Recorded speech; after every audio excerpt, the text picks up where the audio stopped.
You have already crossed the threshold. You believe the floor beneath your feet is solid, but you failed to notice that I was the one who polished it to a mirror finish, waiting for your first slip. Influence is not a hammer. It is a slow-acting poison that the victim mistakes for wine. To truly own the architecture of another soul, you must master the first 4 pillars of this dark craft, the silent strings that move the marionette before it even realizes it is dancing. The first pillar is the Art of Pre-Suasion. Most fools wait until they are asking for something to begin their manipulation. They are already too late. This tactic relies on the psychological principle of priming. Before the ask ever leaves your lips, you must arrange the mental furniture of your target. If I wish for you to be daring, I will first speak of courage and the suffocating nature of safety. By the time I present my proposal, your subconscious has already been bathed in the imagery of the bold. You are not making a choice. You are merely fulfilling a prophecy I whispered into your ear 5 minutes ago. Your mind seeks consistency with the environment I have manufactured, leaving you defenseless against the suggestion that follows. But what happens when the target hesitates? That is where we apply the second pillar, manufactured scarcity and urgency. This is the cold grip of loss aversion. The human brain is a primitive organ.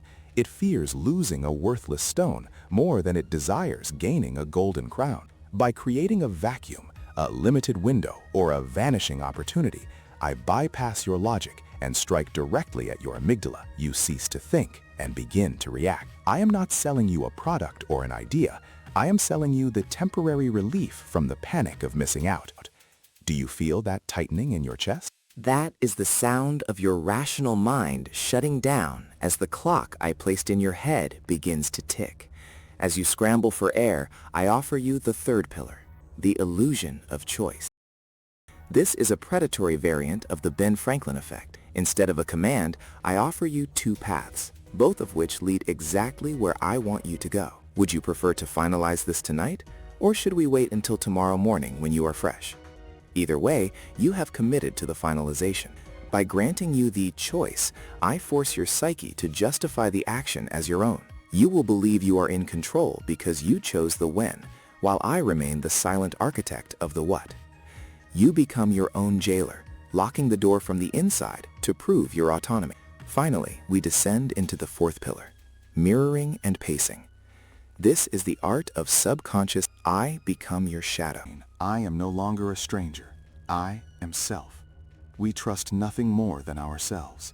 By pacing your reality, agreeing with your undeniable truths, I earn the right to lead you into my fabrications. You feel an instant rapport, a soul-deep connection that feels like destiny. It is not destiny. It is a biological hijack.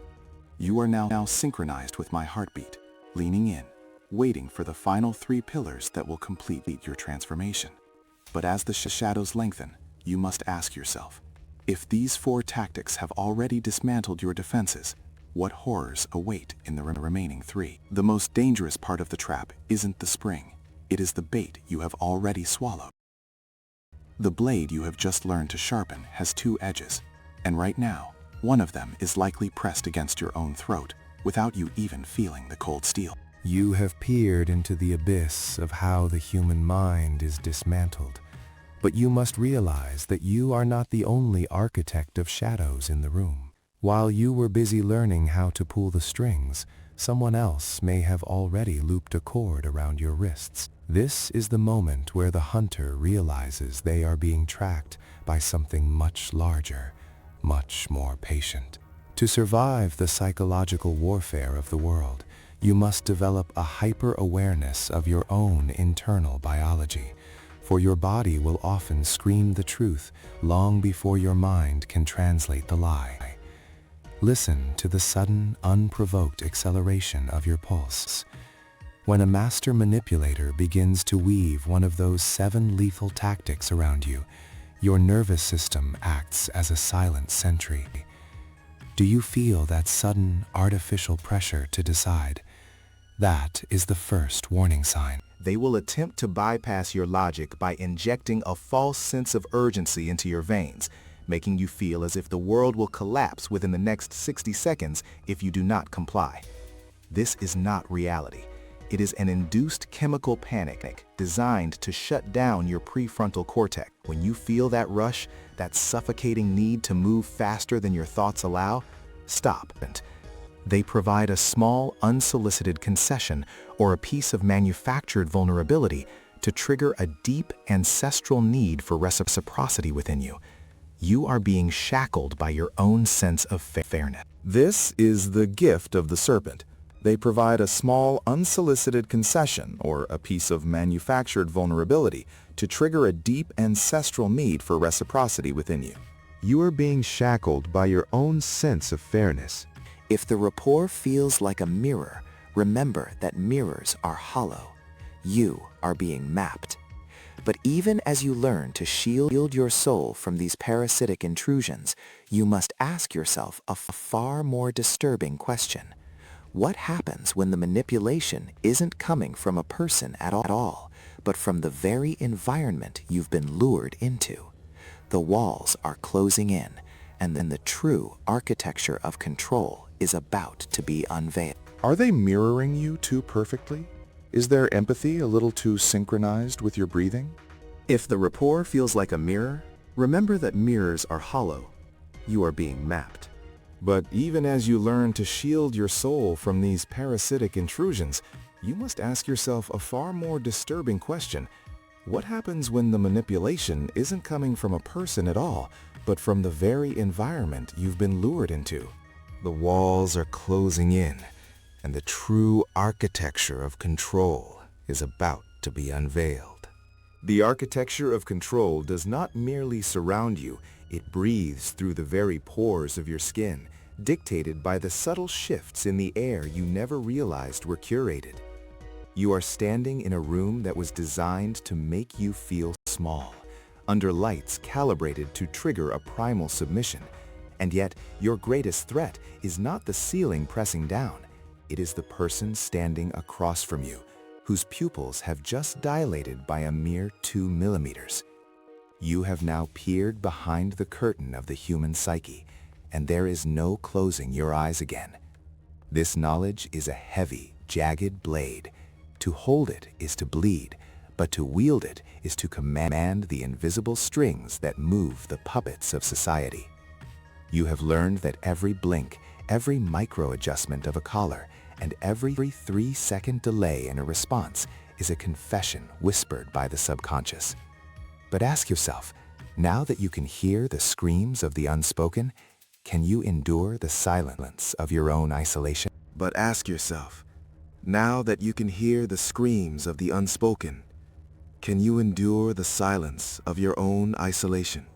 To master the art of dark psychology and body language is to sacrifice the comfort of ignorance. You will begin to see the world as a series of cold, calculated transactions. You will notice the way your closest friends tilt their heads when they lie, or how your partner's feet point toward the exit while they tell you they love you. This is the first of many prices you will pay. There are 1,000 ways to break a spirit, and 99% of them require nothing more than a well-timed pause and a steady, unblinking gaze. You now possess the keys to the kingdom of influence, but the kingdom is a lonely one.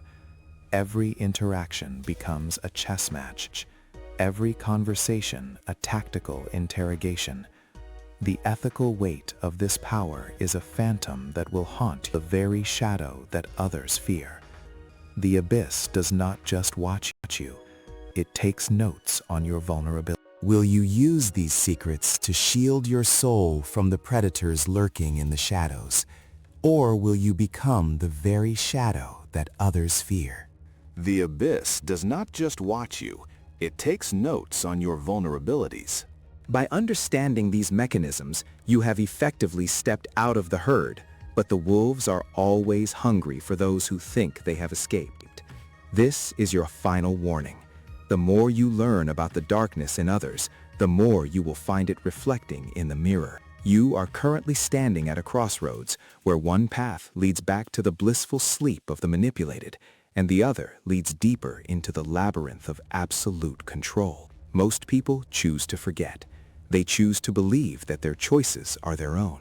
But you know better. You know that every spontaneous emotion you feel has likely been planted by a master of the craft. If you possess the stomach for this journey, if you crave the sight that pierces through the veil of social pleasantries, then you must refine your awareness until it is as sharp as a surgical scalpel. Do not let this be the end of your awakening. There are deeper layers to this descent, more terrifying truths about the human vessel that have yet to be whispered. If you seek to master the unseen, you must commit to the search for hidden knowledge before the world finds another way to blindfold you. The next revelation is already waiting in the periphery of your vision, trembling with the need to be understood. But before we peel back the final layer of your own resistance, you must decide if you are truly ready to see what lies beneath the skin of reality. The door is slightly ajar, and the shadow on the other side is yours. Are you brave enough to follow it into the next chamber of secrets?